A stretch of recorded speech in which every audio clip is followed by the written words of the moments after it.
Hey, hey. Hi, guys. Welcome back. All right, so let's get into this, shall we?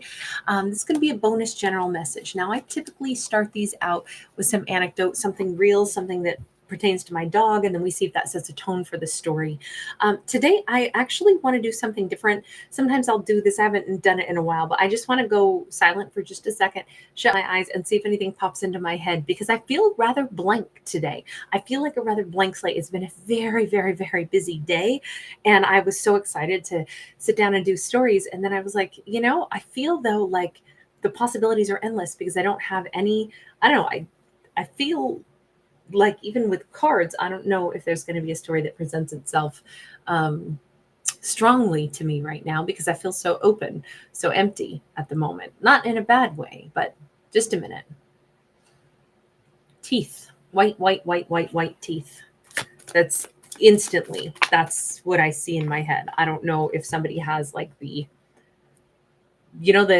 what do they call it, the little like Nabisco ding. That's not a product placement, by the way, but that little, that commercial where ding, somebody smiles and their tooth dings. We have a hermit in the reverse. We have a four of swords. Four of wind in this deck is four of swords. Hi guys, great to see everybody. I'll say hi properly at the end.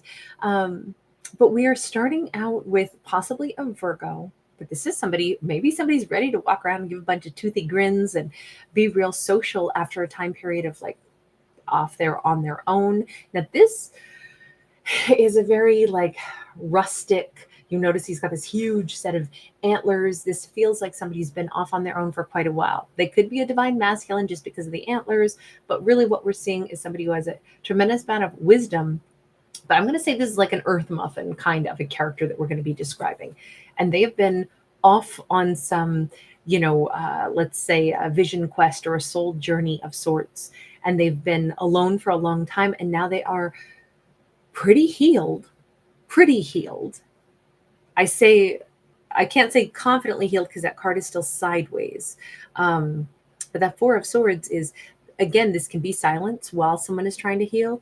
But in this case, it looks like we actually have some kind of energy of, I'm ready to not be silent anymore. I'm ready to talk. It's funny because I just said, sometimes my brain is very creative, and then other times my brain is just kind of like a blank slate. And then I really got to rely completely on whatever images pop up and hope that I can find vocabulary.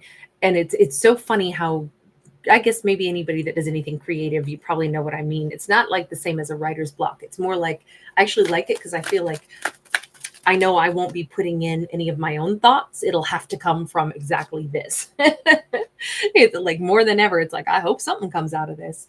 But it always feels like a nice reset button for me. We have the Messenger of Cups, which is the Page of Cups, or in this case, they call it Messenger of Rain. There is some kind of, maybe that factors in. Maybe we have a character who is starting fresh, like a blank slate. If sometimes when we've been out of the loop, when we haven't talked to anybody in a long time, because maybe it got overwhelming to talk to people, it got overwhelming to be around a lot of people, and then you withdraw, and then you go silent, and after too much solitude, you go, oh my God, I love people. Can't wait to talk to people again. This feels incredible. This feels like I'll enjoy it. I'll enjoy every funny joke. I'll enjoy every interesting engagement that I may have, even at the grocery store, buying a pack of gum. Simple things feel really fun. It feels like this character is getting like from blank slate, cleansed energy, and then they're coming back in, and they're kind of delighted by whatever comes next, however big, however small. The Messenger of Rain or Page of Cups can be an apology, can be a love offer. We see this feminine who is up on, this feels very much Game of Thronesy, doesn't it? Up on the wall here, not quite looking over to see the rest of the kingdom, but certainly there's a melancholy or there's an energy of somebody who's actually maybe not talked to anybody in a while themselves. This is a different character coming in. We've got a Two of Swords in the reverse. I feel like this is almost a repeat of some of the messages that I had last night.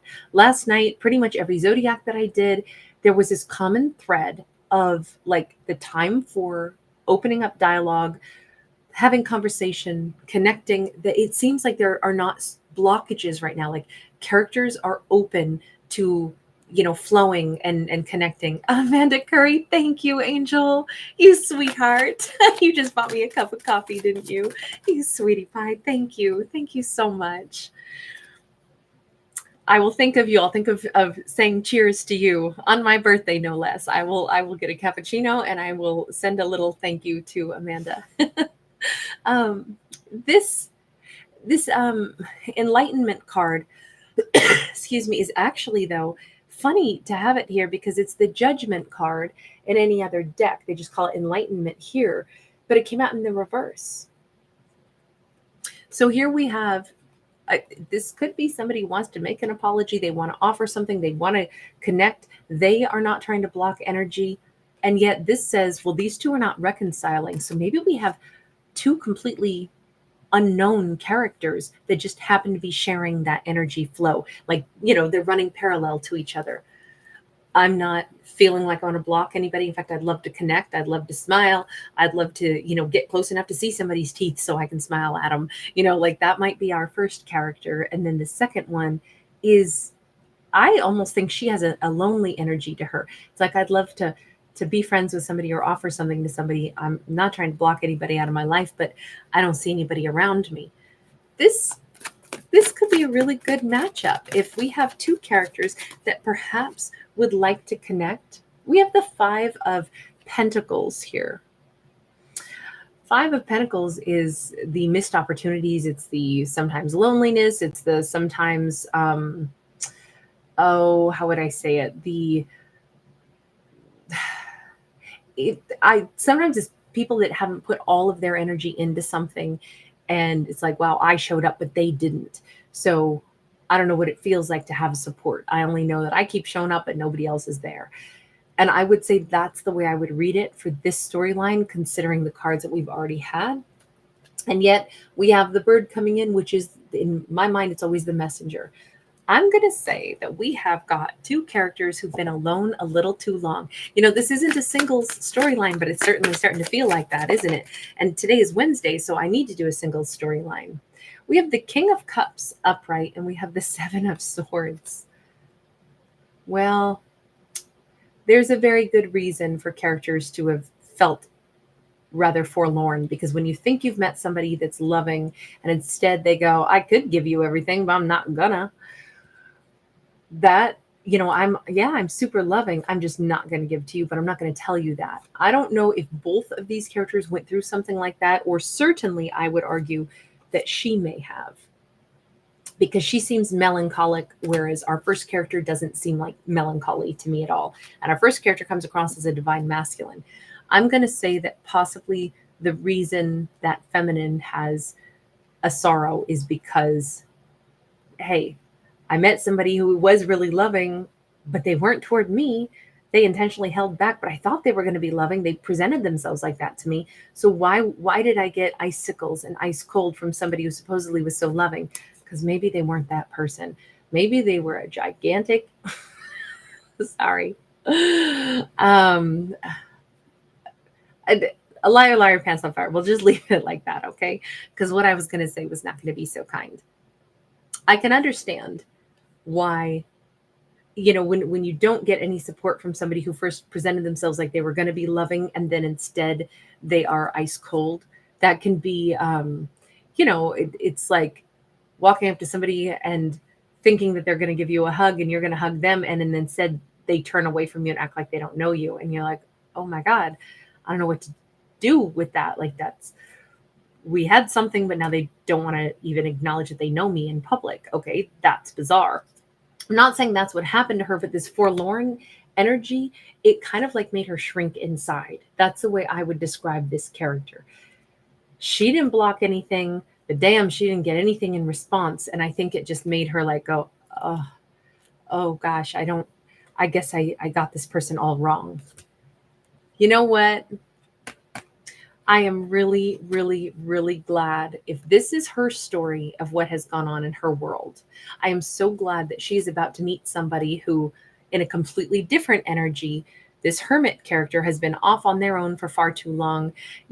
Sometimes when we haven't been around, the fun and the love and the support, and then we finally come back into the realm of like being around people, this person could be, we'll ask about them in just a minute, but a hermit who doesn't want to be a hermit anymore, they're going to be wanting to make up for lost time. They're going to want to cuddle and hug and laugh and talk for hours on the phone and see each other a ton because they've had enough of alone time. It doesn't mean they suddenly become codependent or like barnacles, but I could understand how she could probably use somebody who's got a really big heart.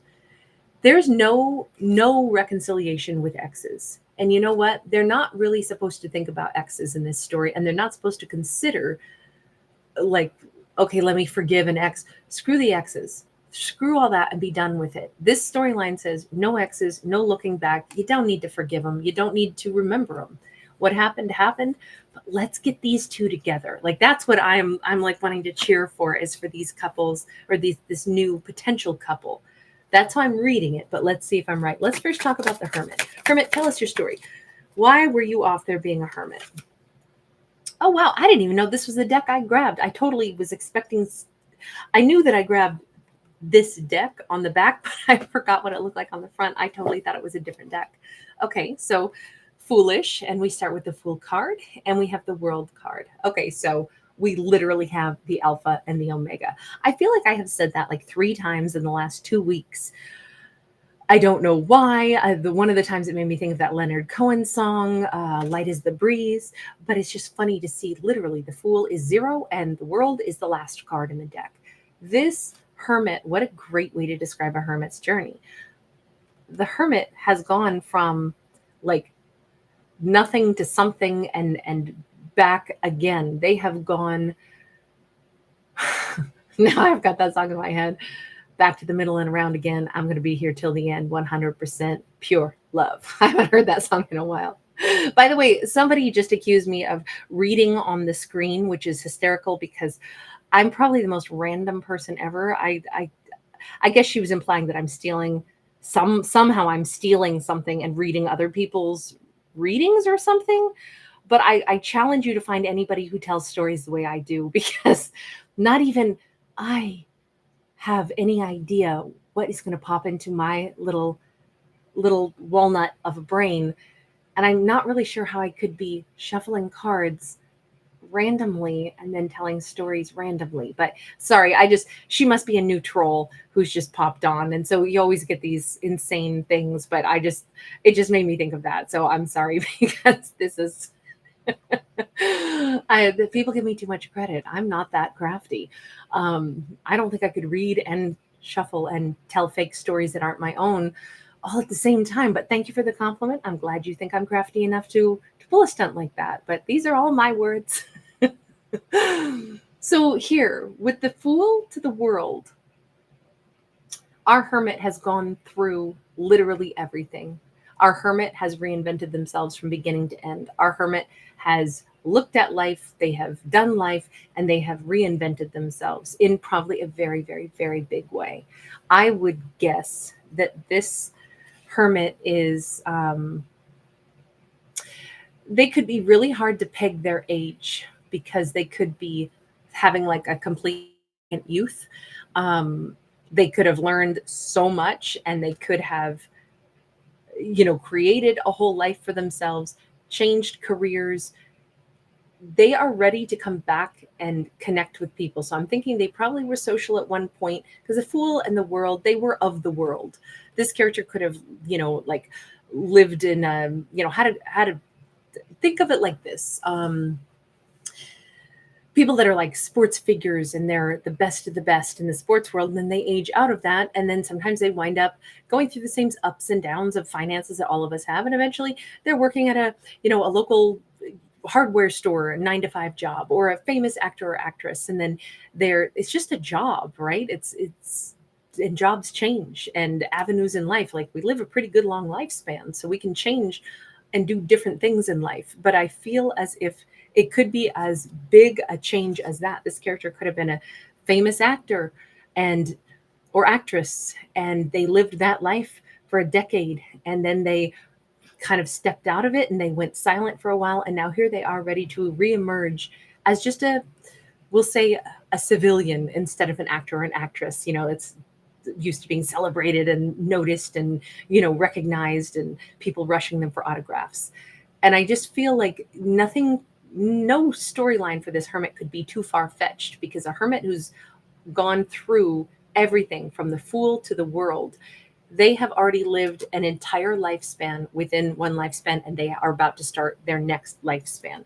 So they are very different, very unique, and they could be almost otherworldly.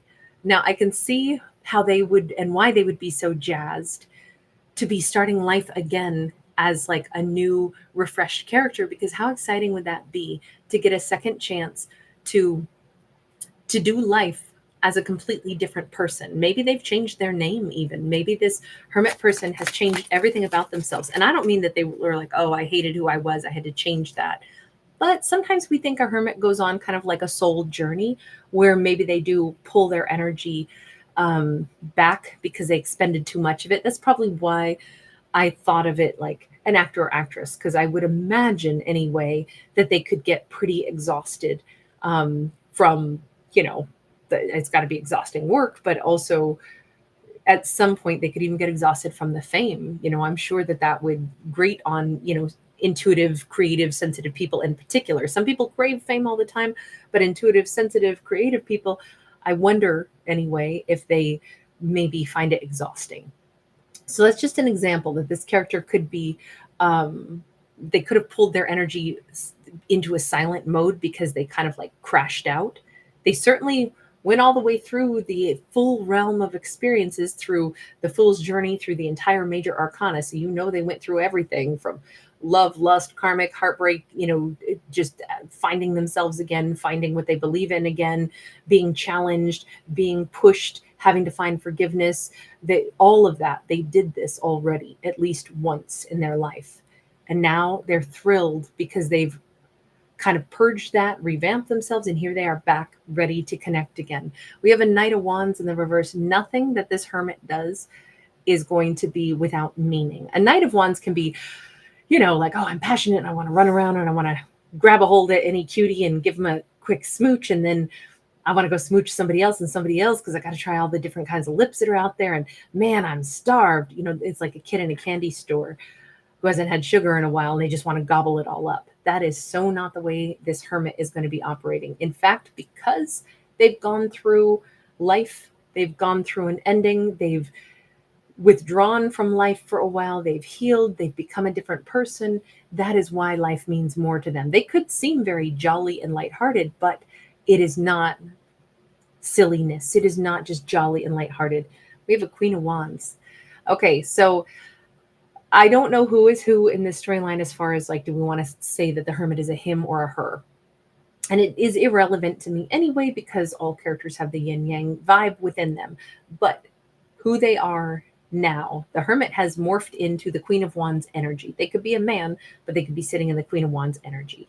Queen of Wands, the way I would describe this is with the feminine being here, it means that they're in a nurturing energy. They want to give. However, the Queen of Wands is somebody who has really high self-esteem, somebody who they actively will only choose what they actually want.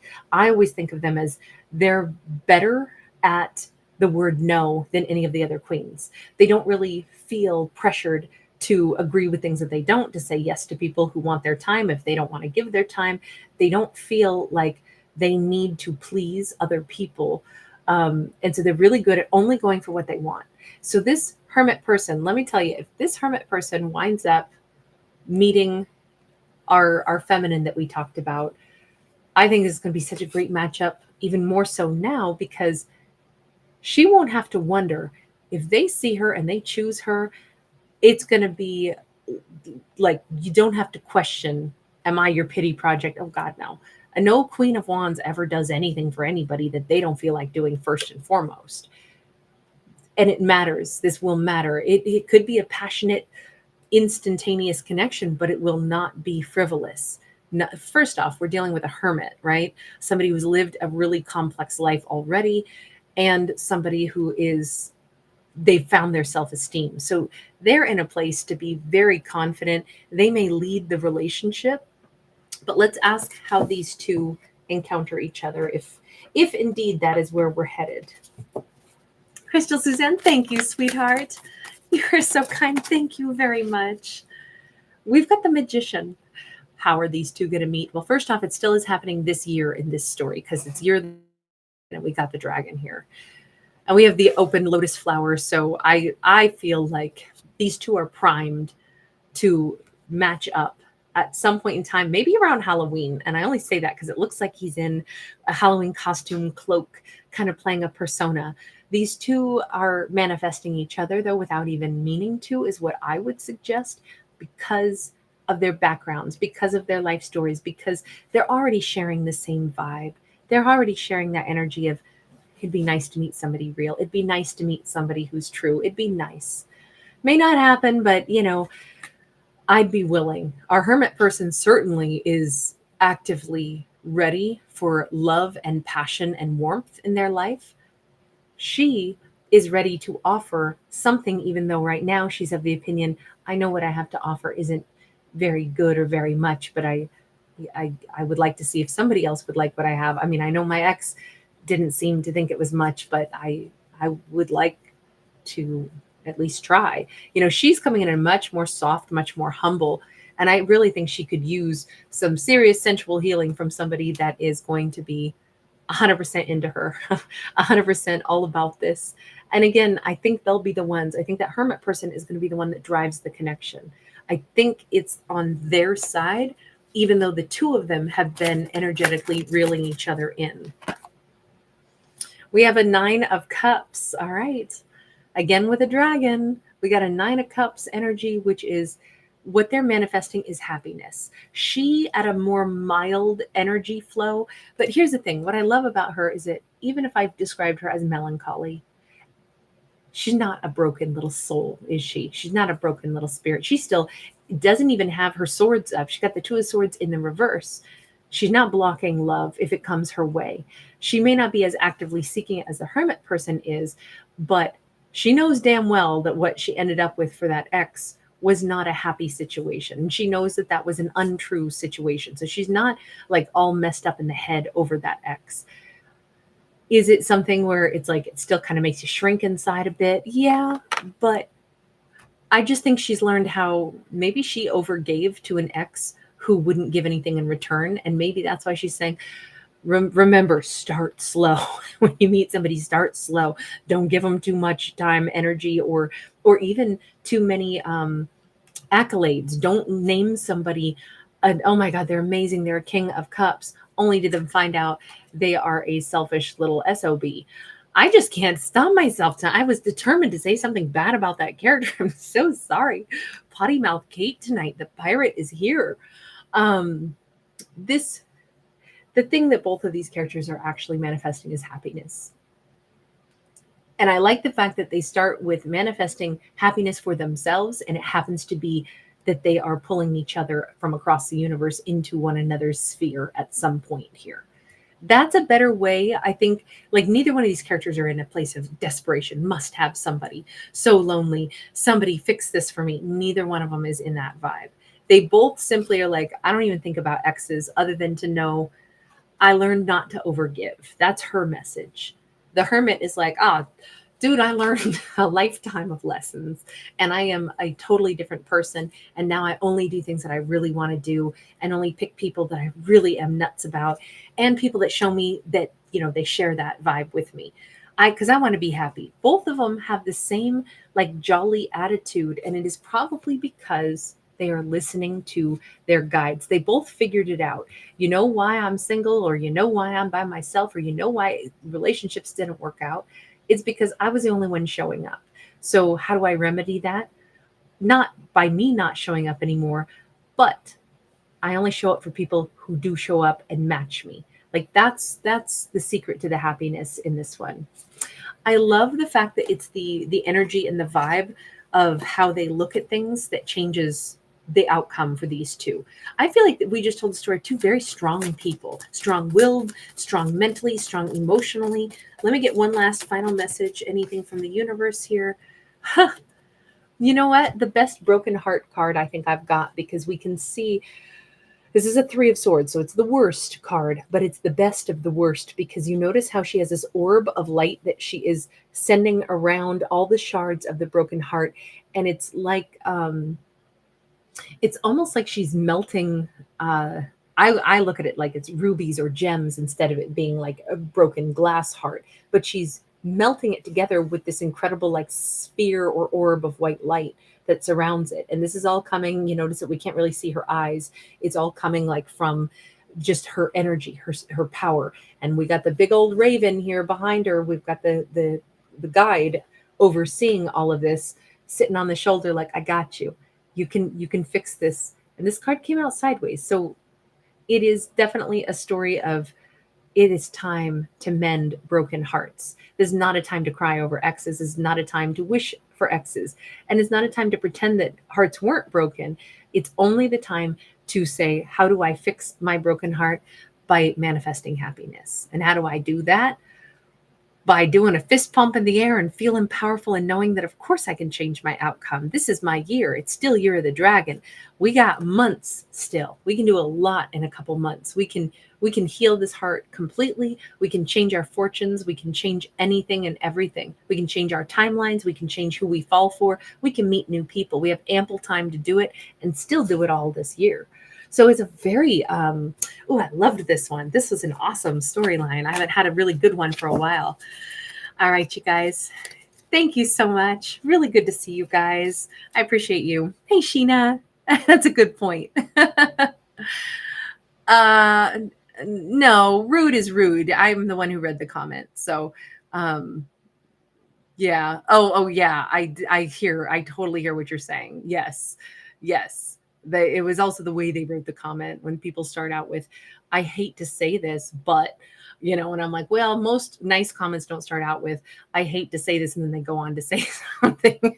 But, oh, well, Sheena, I'm so glad you're here. Thank you for your awesome energy. John Schultz, Amanda Curry, Victoria Rose Noir, Julie Ashby. Hey, thanks again, Amanda Curry, Brian Van Winkle. Really nice to see you guys. Hey, Yesenia. I'm sorry. I know I got a potty mouth tonight. Sahara. Hey. Sheila Thomas. How are you? Hey, Rosie. Leonid. What a great name. Thank you for your beautiful comment. Prime Creator, Father Absolute. Amanda by Boston. You're talking the song, right? God, I can't even think of how that goes. I'm going to have to go listen to it. Julie, thank you. Hey, Pauletta. You sweetheart. Monkey Experiment. April O'Neil. Andrea Likes Music. Opal Genesis. Hey. Good to see you. Hi, Diana. Katie Burke. Broken Beef for Bliss. Jamie Swisher. Xavier Tovar. How are you? Monique B. Thank you. I'm doing great. I hope you are too, sweetheart. Patricia Bucator, hi. You were first in the house tonight.